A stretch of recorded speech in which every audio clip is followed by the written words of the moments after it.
Hello, dreamers. Thank you for joining me tonight on this Candlemas Eve. Did you have a chance to look up at the moon wherever you are tonight? She's beautiful. I love it when a Sabbath falls on a full moon. It just has a right feeling to it. And not only that, it's a super blue blood moon eclipse. Now is the time to make some magic, dreamers. Tonight we celebrate Mother Earth, Gaia, the goddess in whatever form you like to think of her, beginning to stir and wake up from her winter sleep. So wake up, wake up, wake up, wake up. It's time to wake up.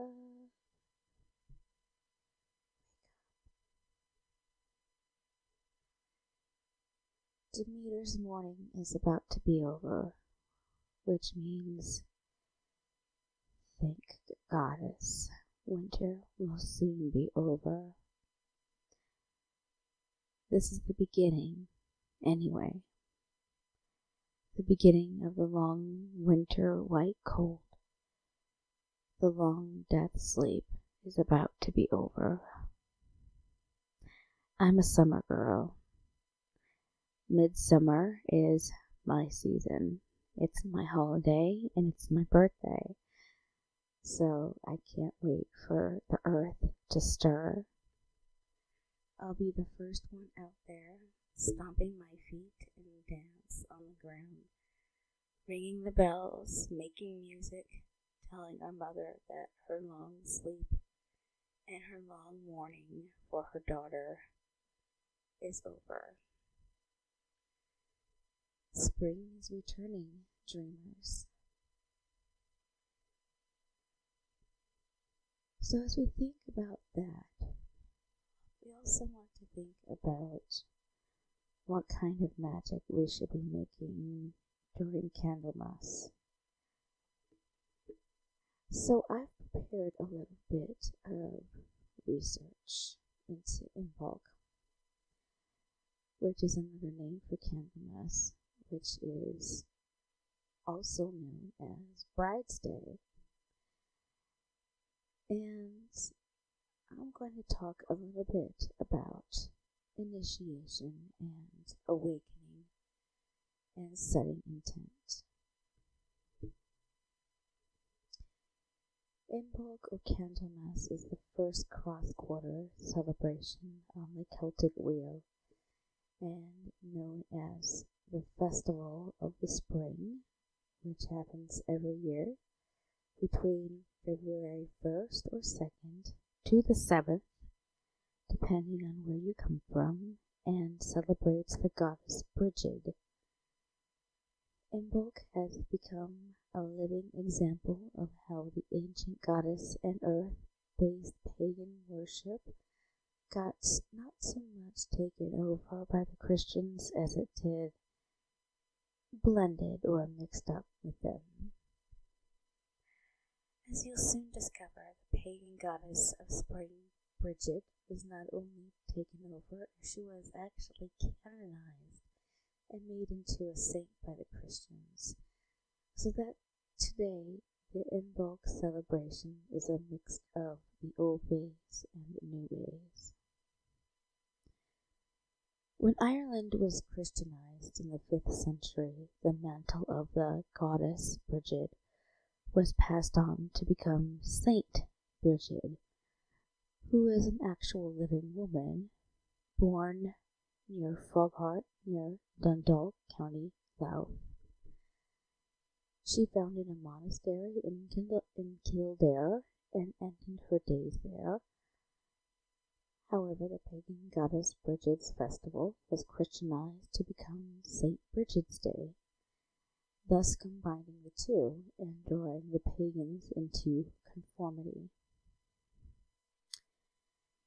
So learning about Imbolc, it was like teasing many different threads together and untangling them in order to see what might be the old ways and what might be the new Christian ways.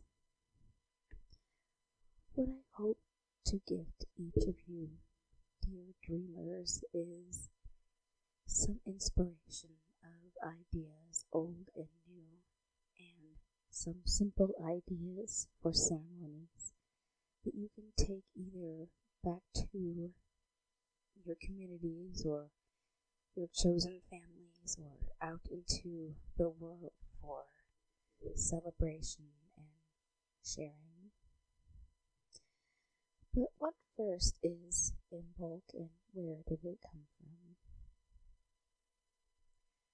Imbolc is one of the oldest Gaelic Celtic seasonal festivals going back as far as the Neolithic period, where it marks the first of spring, which was an important time for our ancient people. The word Imbolc or Imbolg comes from the Irish Gaelic word meaning in the belly, referring to the springtime pregnancy of the ewes. And if we look to an even older etymology, we find the word in Olympic as being lamb's milk, which is an important symbol in the celebration.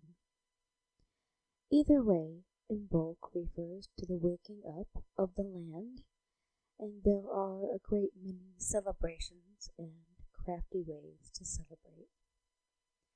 Imbolc is also an ancient woman's ceremony that has since become a festival in some parts of Ireland and Scotland dedicated to the maiden goddess Brigid or Brigid, or sometimes referred to as Bride or Bridie, the ancient goddess of poetry, inspiration, the fires of smithcraft, childbirth, and healing. In the springtime, the goddess Brigid and an old An Cailleach, goddess of the winter, would greet each other as old friends. Even though they both reside on the opposite side of the wheel, they greet each other as they pass, each making her way in or out of the year. Brigid is known as the guardian of every newborn child, and in the old times, some women would weave Brigid's crosses to place on their cradles for protection. All children born by midwives who were worth their salt were sane. This was done by taking 3 drops of water representing the goddess in all of her 3 forms, as maiden, mother, and crone, and dripping them on the child's forehead, thus dedicating them to the goddess Brigid and asking for her protection. A candle was also carried around the child's bed sunrise 3 times, as the flame is one of the goddess's symbols representing her ancient fire used in smithing. Brigid is also known as the patroness of healers, using fire and water and teaching the properties of herbs to heal those in need. It is said in old folk traditions that a single drop of water from her mantle, which is the new green of springtime, created a healing lake, and as such can also heal those suffering from the leftover winter heartaches. So for yourself, you can yourself create a ritual using 3 drops of water on your own forehead, representing the 3 stages of the goddess, mother, maiden, and crone, and ask for Brigid's blessing.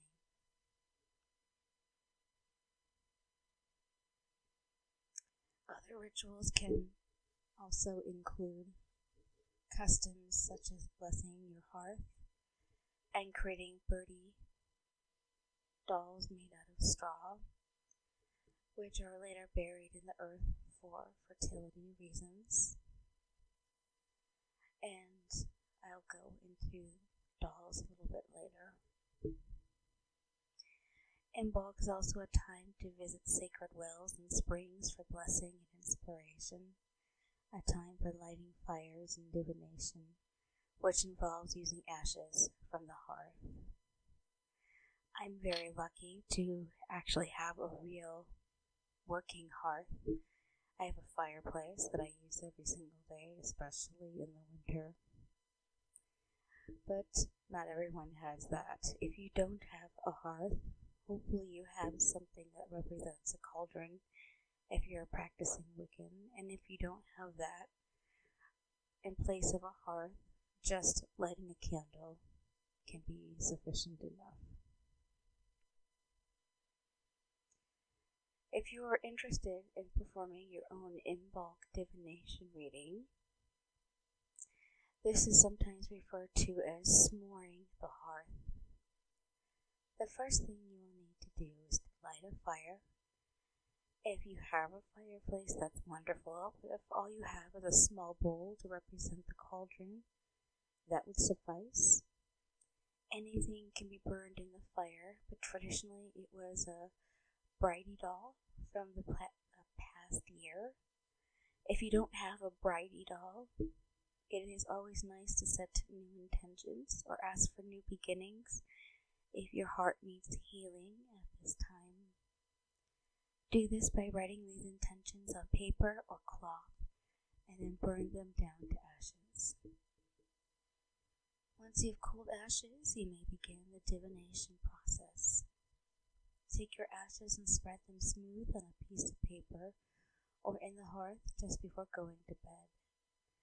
As you smooth out the ashes, ask your question or make your wish or intention for a new beginning, and then say the following incantation 3 times, representing the goddess in all of her 3 forms. In the morning, it is said that your answer will appear in new patterns and possibly symbols in the ashes that can then be read, much like a tea leaf reading. This requires using all your skills of intuition and trusting yourself in the process of reading.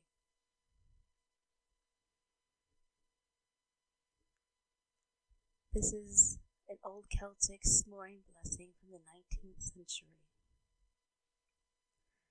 S'moring the hearth, I will s'more the hearth, as Brigid the mother would s'more. Beyond the hearth, beyond the herd, beyond the household all. Goddess mother, hear my call, blessings beyond our home, blessings from the mother alone.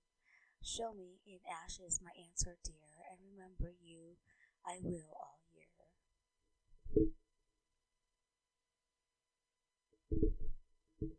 You can also do crafts and baking during this time, which is one of my favorite activities. You can make a Brigid doll or a Brigid's doll. These dolls were always made once a year and often filled with seeds so that the following year when they were buried, the seeds would be planted and grow, representing the fertility of springtime and the goddess Brigid. You could also, during this time, you could also do things like make jewelry or even weaving at this time would be something that you could do. Making a Brigid's cross, you could do that. There's some different tutorials that you can look up online. One of my favorite things to do, because I like to bake a lot, is to make Brigid's bread. And there's some recipes online that you can look up as well. There are celebrations and ceremonies, and I want to talk about an initiation ceremony because right now is a good time to begin something, whatever it happens to be in your life. In her book Casting the Circle, Diane Stein speaks about Imbolc and an opportunity for self-initiation and dedication into a time of study. I too see the spring as the perfect time for new beginnings, which is what each of you, dear dreamers, I hope, have dedicated yourself to, because we're all setting out or perhaps continuing out on a journey. Maybe you're meeting me on your own journey as you listen to this recording of my voice. Self-dedication is an old tradition and is a simple ritual to take and would sometimes be done on January 31st, which is the eve of Imbolc. In casting the circles, Stein suggests that the woman dress herself in as much white as she can find, hence all the references to bridey doll, or calling it Bride's Day. After first treating herself to a beautiful and ceremonial bath, which I think is really lovely. I love doing ceremonial baths because they are so relaxing. I love the addition of rose petals and a small cup of milk for extra luxury. Light lots of candles and take your time to soak and reflect on your desire for this new beginning and initiation into the next 13 months as you circle around again with this great wheel of life. Once you feel ready, get out of the bath and dress yourself in cozy white things. Now go to your altar and sit at it, lighting a white candle and smudging yourself. This will ground you and bring you to the present. You may have your bridey doll beside you, in which case you can sit her on the altar as a touchstone. And there are many different ways you can create your bridey doll. If you don't make your one traditionally, you can actually create one using the kinds of dolls you can even find at the dollar store and create your one. It's much more personal that way. At this point, the ceremony has already begun, and so as you soaked in the tub, allowing your thoughts to form and muse on your dedication, take some time now to write them on a scrap of paper. This paper can be used to do an ash divination, or simply offer to Brigid, but tucking it into the dolly. When you feel ready and your desire to be initiated is set, say out loud 3 times, "Sweet Brigid, white golden woman I see. Sweet Brigid, I dedicate thyself to thee. Sweet Brigid of flame and honeycomb, sweet Brigid, moon of womanhood. Sweet Brigid, lead me home." In this invocation, you are asking Brigid to remind you of your place in the world, of who you are and what your medicine gifts are. Imbolc, the time of new beginnings, supports you in this work. Affirmations made at this time will take root and gather strength, helping our intentions and dreams to become fully realized. What you can take out into your community, because one thing that you should remember as new, perhaps even a Wiccan or witch or however you identify yourself, if you're on this journey, excuse me, if you're on this journey, then you identify in some way. I don't presume to define that for you, but whoever you are and however you identify, I hope that you do take some time to think about what you do take out into your community, because I do believe, at least for my part, that community service should be a part of a philosophy, no matter which part of your philosophy, whichever philosophy you prescribe to. I think that personally, community should be woven into there somehow. This is one way that I do that, but I do other things as well, so that is just something that I urge people to consider. Celebrations need not be complicated, for in the times of old the springtime was simply a time of celebration, as the days became lighter and folks began to come out of their homes, enjoying our sunlight and the small new greens beginning to poke up from the soil, which is my favorite part. A simple idea is to gather together some friends and have everyone bring food in potluck form so everybody can enjoy a feast of locally grown seasonal foods. That is just the best idea. Make sure to give thanks at the table for all that in this new cycle that will bring you. Traditional foods of Imbolc include those that represent growth, such as seeds, sunflower, pumpkin, as well as dairy foods, cheese, bread, sweet honey cake, and nourishing herbal teas. A great idea is to go around the room and invite folks to share what they hope to grow over this next turning of the wheel and season. Perhaps even giving small packets of seeds out to guests as they leave with a note saying Imbolc blessings. Plant some seeds to nurture new growth. You can even think of this symbolically as a personal springtime spiritual practice. Imbolc is the time to visualize life flourishing with abundance, creativity, and renewed strength. Start your spring cleaning, both literal and metaphoric. Empty out the old and make room for the new. This is a time for altar work as well. Create an Imbolc altar gathering up springtime things, perhaps treating yourself to a small springtime plant from the store, or maybe even some flowers if you can get them at your grocery store maybe. Place them on the altar, moving things from last season out. Now, Sabbats are always a good time for you to change out your altar decor, symbolically sweeping away the old to make room for the new. Since Imbolc is the time for new growth, perhaps you might choose to nurture some small seedlings, placing them on your altar so that you can watch them grow as you do yourself in this new season.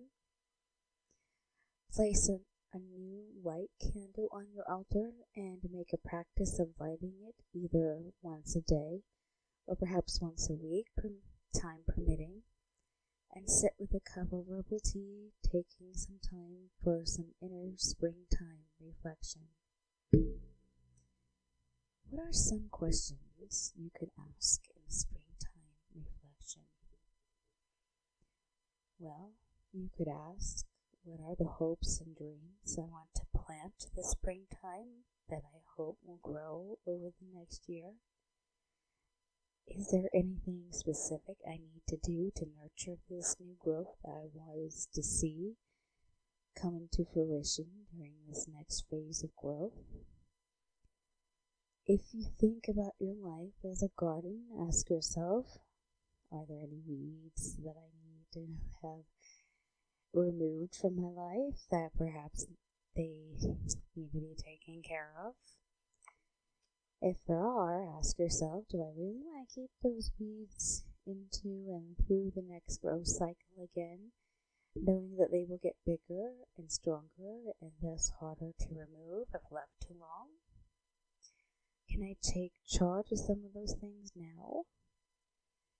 This is the cycle in which we can choose to be the loving gardener and nurture our own inner gardens so that we are stronger for the next phase of growth.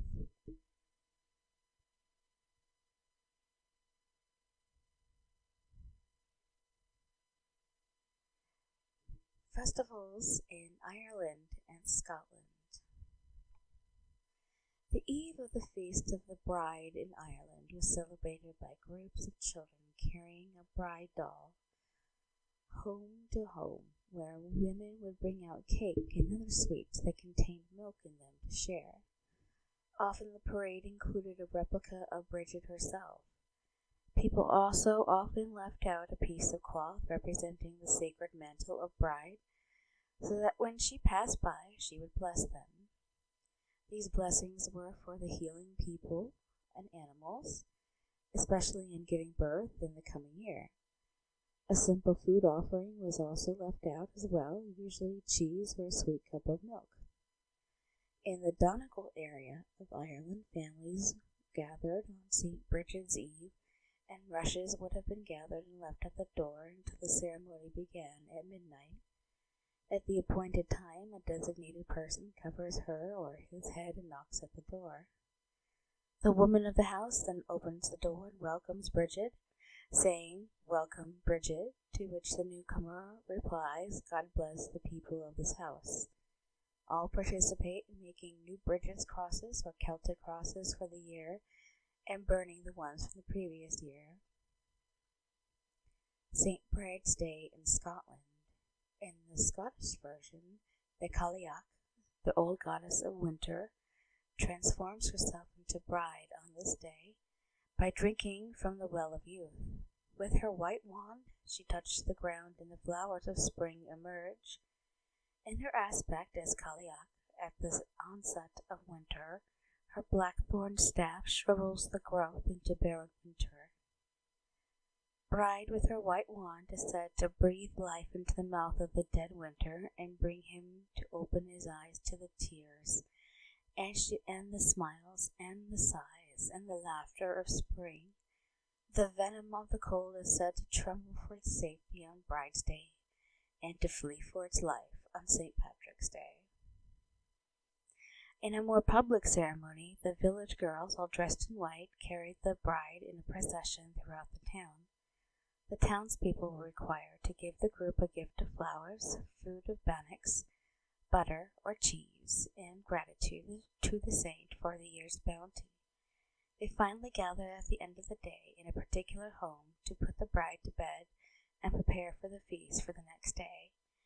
Young men would come to pay their respects to the bride, and there would be a sied, I don't know if I pronounced that right, with dancing and singing.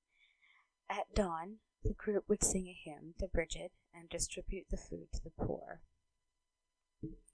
Now, I have to interject a little bit of an observation because I kind of think it's kind of cool and interesting from someone who is, I guess I can kind of call myself a bride. I've been married for going on 7 years, I guess. It wouldn't be our 7-year anniversary this year. And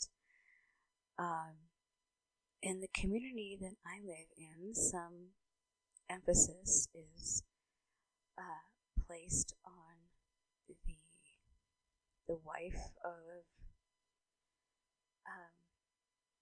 the wife of the husband in the relationship. And so when they see the husband, they will say something, "So how's your bride doing?" And it kind of is a warm welcoming or a joke or something like that. And when I hear that, there's a whole celebration or a whole holiday dedicated to brides. It makes me think, it makes me think about what a bride is. It makes me think about my own wedding day. It makes me think about the white dress that I have hanging in my closet that I wore 7 years ago, and what it means to be a bride. And I just never really thought of it. For all the lore that I knew about Candlemas and the waking up of the goddess from spring, I just never really associated it with a whole holiday given to honor the bride and the relationship. So I'm going to have to give some time to give that a little bit more reflection. I think that's really, really cool and interesting. So there are some symbols of the goddess Brigid as well. One of them is the serpent. One of her symbols is a white snake that spirals upon a wand. That's interesting. Early on the bride's morn, the serpent will come from the hollow. "I will not molest the serpent, nor will the serpent molest me." The Greek caduceus also has a snake motif for a healing symbol. I believe that what I just read was some kind of Celtic, not spell, but a chant of some kind. The number 19. There were 19 virgins who kept her perpetual flame in the monastery at Kildare. Prayer beads are made from 19 milk-white stones dedicated to the saint.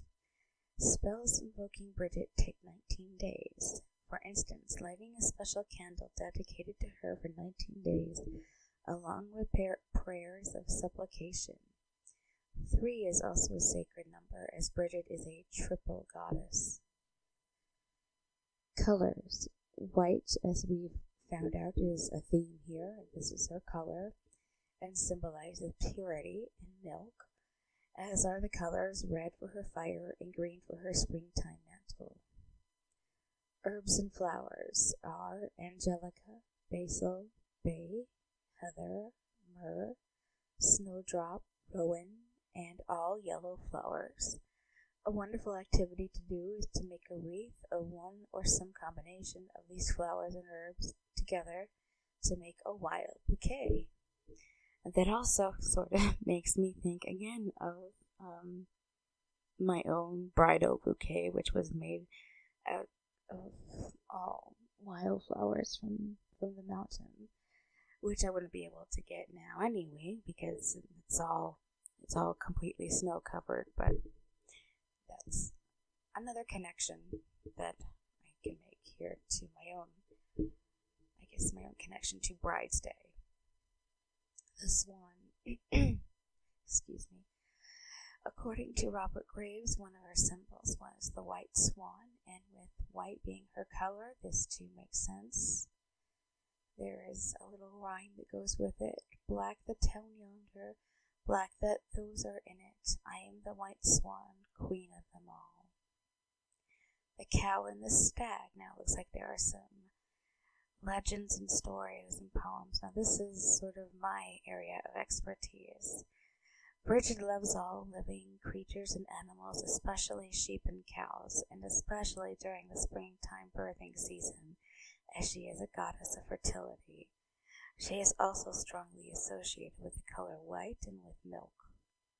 Sometimes she is shown with a large stag near her, and my thought is that this shows a strong protective aspect of her as a loving goddess. The elements of fire and water. Brigid carries with her the element of fire and uses it to offer inspiration or embase to poets and metalsmiths. And she is also a goddess of the hearth fire. There are many tales and legends of her with her sacred fire.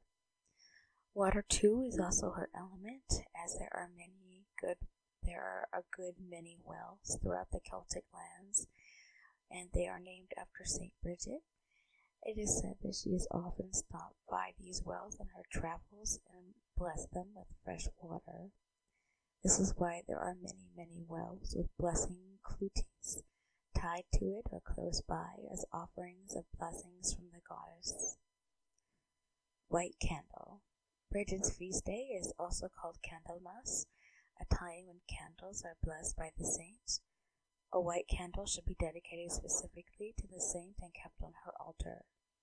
Better still, a white candle with 3 wicks to represent her in her 3 forms, maiden, mother, and crone. The falcon and the raven. Raven and falcon is associated with Imbolc, the feast of St. Brigid, because it is the first bird to nest in the Highlands around the beginning of February. This is an old Celtic saying. The raven goes to prepare his nest. It's around the beginning of February. Sacred woods. Both the goddess and the saint are reputed to own a white wand made of birch or willow. She is also associated with oak, as her church at Kildare was built in a Nemeton, a traditional Druid's oak grove. That's interesting. Brigid's cross. While tending a dying chieftain, the saint prayed and wove an equal armed cross from the rushes on the floor.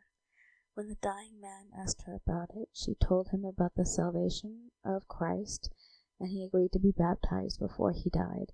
In more ancient times, this was her symbol as a solar deity. Brigid's crosses can be made with either 3 or 4 legs. The cross is usually hung above the front door of the home to protect it. Children's crosses are hung above their beds. Crosses were hung in the barn of the byre. The old cross is burned in the hearth fire on St. Brigid's Eve, while the new one is made for the saint to bless for the new year. And here is a chant or a prayer for Brigid's mantle. I rise today through the strength of heaven, light of sun, radiance of moon, speed of lightning, splendor of fire, swiftness of wind, gentleness of rain, might of the great pouring sea, firmness of rock, stability of earth. I am guarded, guided, shielded, and blessed by the 3 above me, by the 3 below me, by the 3 over me, by the 3 under me, by the 3 on my right hand, by the 3 on my left hand, by the 3 before me, by the 3 behind me, by the 3 within me, by the 9 threes I am walking, by the 9 threes I am dancing, by the 9 threes I am singing. Brigid of the mantles, your mantle over me, Brigid of the fair white hands, your hands in mine, peace of the gentle woman to me, this day and forevermore. So that, my friends, my dreamers, was a walk through some myths, legends, ideas, celebrations of Brigid, her mantle, and through Imbolc and Candlemas. I'm a little bit new to ASMR and making these videos, but I'm having some fun doing this. I hope that you enjoyed your time with me, and you'll join me again very soon as I walk down this journey together. So, good night, dreamers, or good morning, wherever you are, wherever you happen to be. I hope you'll consider joining me again soon, because I had fun doing this tonight with you. So, take care of each other, and I'll talk to you again very soon. Peace.